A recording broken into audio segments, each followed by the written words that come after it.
Welcome to FunCart YouTube channel. We analyze customers' feedbacks and share insights into what real buyers are saying, helping you make informed purchasing decisions. And before we jump in, the product buy link is available in the pinned comment and description. For like, share, comment, and subscribe, it really helps us keep doing these deep dives. Yeah, we appreciate it.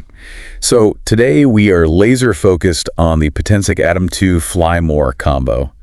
And why should you care about this one? Well, it hits that magical sub 249 gram weight limit. Right, which means you completely bypass the FAA registration if you're just flying recreationally. It's a huge selling point. It really is. But I think what's actually wild here is how aggressively this piney drone is challenging the really premium market leaders. Oh, absolutely. I mean, for a price tag right around $500, the spec sheet is... well, it honestly shouldn't be this robust. Yeah, what are we looking at under the hood? So you're getting 4K HDR video at 30 frames per second, a true 3-axis mechanical gimbal, and with the Fly More combo, 3 batteries giving you like 96 minutes of total flight time. Wow, an hour and a half is incredible. Yeah, but the real standout is the half-inch Sony CMOS sensor. Wait, a half-inch sensor in a budget drone? Exactly. It physically pulls in way more light. So if you're out shooting at twilight, your footage isn't going to look like a grainy, pixelated mess. Man, that really reminds me of the smartphone market a few years ago. Yeah. When mid-range phones suddenly started packing flagship cameras. Yeah, and the big brands had to completely scramble. Right. So seeing these specs, I have to ask, are the brands that dominate the premium drone space starting to sweat a bit?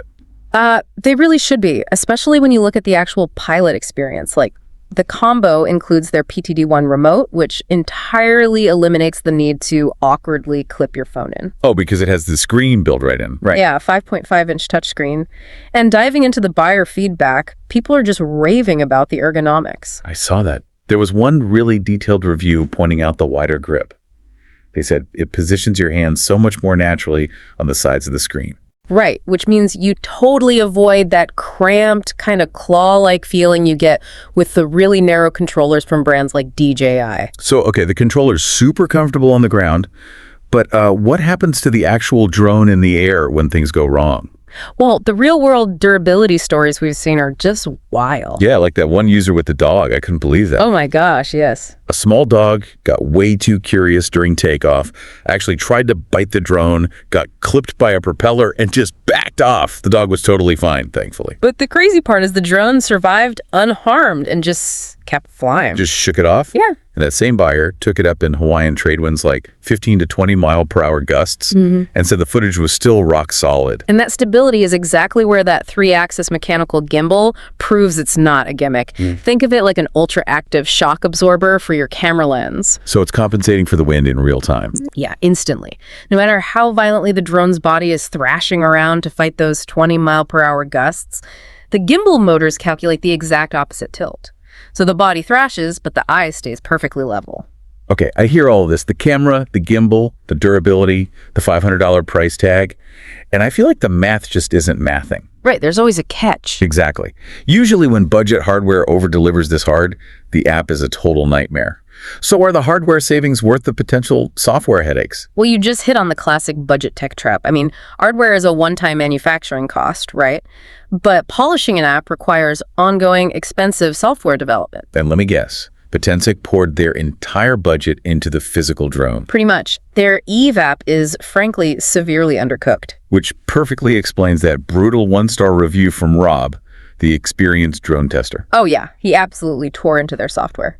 He started by pointing out that if you select imperial units, the app stubbornly measures your speed in feet per second instead of miles per hour. Feet per second?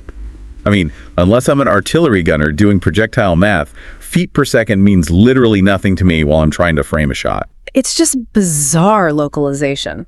And Rob also noted that highly advertised features, like waypoints, which let you pre-program an automated flight path, are just missing, like entirely absent from the app. That is super frustrating. Yeah. But he mentioned a UI flaw that honestly sounded dangerous. Yeah, the battery warning. When your battery drops below 10%, the warning text turns red against a transparent, dark background. Wait, red text on a transparent background. If you're out in bright sunlight, your eyes physically cannot distinguish that kind of low contrast. Exactly. It is a massive UI failure. Yeah. When your drone is dying and you're panicking to land, you just don't have the mental bandwidth to squint at bad UI. No, that cognitive overload is a guaranteed recipe for a crash. If you can't quickly verify critical safety metrics, it doesn't matter how great the hardware is. Totally. It just proves that while budget manufacturing is catching up fast, software polish takes serious time and testing. Well said. So as we wrap up, I want to leave you with a final provocative thought. As these budget-friendly drones start packing advanced AI tracking and hardware capable of 8K photos, at what point does budget tech completely erase the need for professional gear for the average creator? Will software be the only moat left?